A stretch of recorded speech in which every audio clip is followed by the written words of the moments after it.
Hi అండి, అందరికీ నమస్కారం. మీరు చూస్తున్నారు స్మాల్ జిందగీ బ్లాగ్స్. నా ఛానల్ మీరు ఫస్ట్ టైం చూస్తున్నట్లయితే ప్లీజ్ ఒక లైక్ చేసేయండి, షేర్ చేయండి, సబ్స్క్రైబ్ చేసుకోండి. నెక్స్ట్ వీడియోలోకి వెళ్ళిపోతే ఇవాళ నేను కుండ బిర్యానీ చేస్తున్నానండి. చాలా చాలా బాగుంటుంది. నార్మల్ మనం బయట రెస్టారెంట్కి వెళ్తే కుండలో బిర్యానీ చేయట్లేదు, బయట బిర్యానీ చేసి వేడి చేసి కుండలో ఇస్తున్నారు. అలా కాకుండా మనం బిర్యానీ కూడా ఇందులోనే కుక్ చేసుకుంటే ఇంత చాలా చాలా మంచి టేస్ట్ వస్తుంది. ఇది వచ్చేసి నేను 1/2 కిలో చికెన్ తీసుకున్నాను. 1/2 కిలో చికెన్ అండ్ 1/2 కిలో రైస్కి ఈ కుండ ఎగ్జాక్ట్గా సరిపోతుంది. ఈ కుండ వచ్చేసి నేను 300కి పక్కనే రోడ్ సైడ్లో తీసుకున్నాను. ఇక్కడ వచ్చేసి నేను స్కిన్తో తీసుకున్నాను. స్కిన్తో చేస్తే ఆ స్కిన్లో ఉన్న ఆయిల్ మంచి రిలీజ్ అయ్యి బిర్యానీకి మంచి టేస్ట్ వస్తుందని మా ఆయన ఎక్కడో చూసారట. సో ఈరోజు స్కిన్తో ట్రై చేద్దామనేసి స్కిన్తో తీసుకొచ్చారు. చికెన్ మంచిగా వాష్ చేసుకున్న తర్వాత మనం ఇందులోనే కుక్ చేస్తున్నాం కాబట్టి ఇందులోనే మ్యారినేట్ చేసి పెట్టుకుంటున్నాము. కొంచెం పసుపు, అలాగే ఉప్పు, కారం మీరు మంచి స్పైసీగా బిర్యానీ కావాలంటే కొంచెం ఎక్కువ వేసుకోండి, లేదా మైల్డ్గా చాలు అనుకుంటే కొంచెం తగ్గించుకోండి. నేనైతే ఇక్కడ స్పైసీగా చేస్తున్నాను బిర్యానీ, అందుకే నేను 2 స్పూన్స్ వేసుకున్నాను.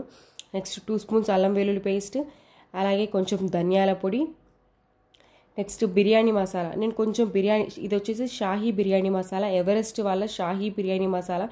చాలా చాలా బాగుంటుంది. బయట ఏ రెస్టారెంట్ బిర్యానీ కూడా పనికిరాదు, అంత సూపర్ టేస్ట్ వస్తుంది ఇది.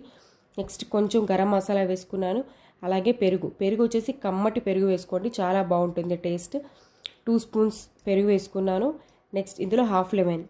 మనం 1/2 కిలో రైస్ తీసుకుంటున్నాం కాబట్టి ఒక 1/2 లెమన్ సరిపోతుంది ఎగ్జాక్ట్గా.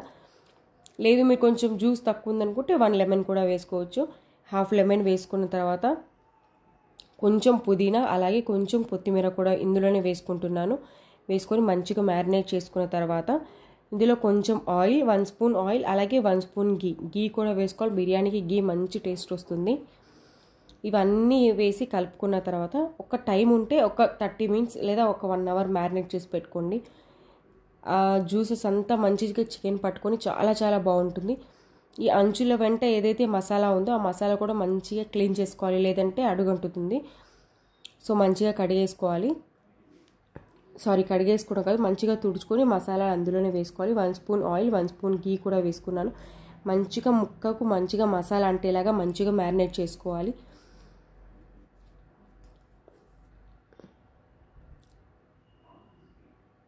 మంచిగా మ్యారినేట్ చేసి పెట్టుకున్న తర్వాత రైస్ కూడా మనం ఎగ్జాక్ట్గా ఎప్పుడైతే కుక్ చేసుకుంటున్నామో దానికంటే ఒక 1/2 అవర్ ముందు కూడా మనం మ్యారినేట్ చేసుకొని నెక్స్ట్ రైస్ కూడా మంచిగా మ్యారినేట్ చేసి పెట్టుకోవాలి. అంచుల వెంట ఉండే మసాలాలు కూడా మంచిగా క్లీన్ చేసుకొని పెట్టుకోవాలి. నెక్స్ట్ ఇక్కడ వచ్చేసి నేను బాస్మతి రైస్ తీసుకుంటున్నాను. 1/2 కిలో రైస్ తీసుకున్నాను. 1/2 kilo chicken and 1/2 kilo rice ఎగ్జాక్ట్గా సరిపోతుంది. కొంతమంది రైస్ ఎక్కువ వేస్తారు, దానివల్ల మసాలాలు కొంచెం తక్కువ అవుతాయి. ఇప్పుడు మ్యారినేట్ చేసి పెట్టుకున్నాను. ఫ్రిడ్జ్లో మనకు కుండ పట్టదు, లేదంటే ఫ్రిడ్జ్లో కూడా పెట్టుకోవచ్చు, కాబట్టి నేను బయటే పెట్టాను. నెక్స్ట్ బియ్యం మంచిగా కడిగేసుకున్న తర్వాత ఇందులో 1 స్పూన్ ఆయిల్. ఈ ఆయిల్ వేయడం వల్ల రైస్ అనేది మంచి పొడి పొడిగా వస్తుంది, ఎక్కడ అంటుకోకుండా మంచి పొడి పొడిగా వస్తుంది. అలాగే ఉప్పు అనేది మనకు కొంచెం టేస్ట్ చేస్తే అన్నం ఉడికిన తర్వాత కొంచెం టేస్ట్ చేస్తే కొంచెం సాల్టీగా అనిపిస్తే మనకు బిర్యానీ కరెక్ట్గా సరిపోతుంది. కొంచెం ఉప్పు అటు ఇటు తక్కువైనా టేస్ట్ బాగోదు. నెక్స్ట్ బిర్యానీ మసాలాలు, చెక్క, లవంగాలు, అలాగే బిర్యానీ ఆకు ఇవన్నీ వేసుకోవాలి. నెక్స్ట్ ఇక్కడ ఫ్రైడ్ ఆనియన్స్ ఫ్రై చేస్తున్నాను. ఫ్రైడ్ ఆనియన్స్లోని కొంచెం పుదీనా, కొంచెం కొత్తిమీర, 2 పచ్చిమిర్చి కూడా వేసుకొని ఫ్రై చేసుకోండి. ఒక బ్యాచ్ ఆఫ్ ఫ్రైడ్ ఆనియన్స్ వచ్చేసి చికెన్లో వేసుకోవాలి ఉడికేటప్పుడు. మిగతాది మనం బిర్యానీ లాస్ట్లో వేస్తాం కాబట్టి పక్కన పెట్టుకోవాలి. ఒక దాంట్లో చికెన్, ఒక దాంట్లో రైస్, 2 పొయ్యి మీద 2 పెట్టేసాను. చూస్తున్నారు కదా, ఆయిల్ మంచిగా వచ్చి ఎంత బాగా ఉడుకుతుందో. చికెన్ చాలా చాలా బాగుంది. మంచిగా చికెన్ ఇందులోనే కుక్ అవ్వడం వల్ల చాలా మంచి అరోమా వస్తుంది బిర్యానీకి. 2 ప్యారలల్గా కుక్ చేసుకోవచ్చు. చికెన్ ఆల్మోస్ట్ 80% అయిపోయింది అన్నప్పుడు మనం ఆఫ్ చేసుకోవచ్చు. నెక్స్ట్ ఇక్కడ రైస్ కూడా మనకు ఆల్మోస్ట్ 80% కుక్ చేసుకోవాలి. 2 కుక్ చేసుకున్న తర్వాత ఒకదాని మీద ఒకటి లేయర్ వేసుకోవాలి. ముందు కింద చికెన్ ఉంది కదా, దానిపైన ఈ రైస్ వేసుకొని మంచిగా పరిచేసుకున్న తర్వాత ముందుగా మనం ఫ్రై చేసుకున్న ఆనియన్, పచ్చిమిర్చి ఉంది కదా, ఫ్రైడ్ ఆనియన్స్ మొత్తం వేసేసుకొని దమ్ పెట్టేసుకోవాలి.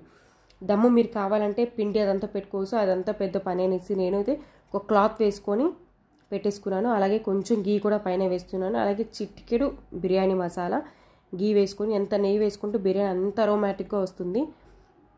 ఒక క్లాత్ వేసుకొని నేను లిడ్ పెట్టేశాను, దానివల్ల మనకి ఎక్కడా కూడా దమ్ అనేది బయటికి పోకుండా ఉంటుంది. లేదు మీరు పిండి పెట్టుకుంటామని అలాగైనా పెట్టుకోండి, లేదు ఇలాగైనా ట్రై చేయండి. చూస్తున్నారు కదా, ఎమ్మి బిర్యానీ రెడీ అయిపోయింది. చికెన్ వచ్చేసి జ్యూసీగా చాలా బాగా ఉందండి. నా ఛానల్ నచ్చితే ప్లీజ్ లైక్ చేయండి, షేర్ చేయండి, సబ్స్క్రైబ్ చేయండి ప్లీజ్.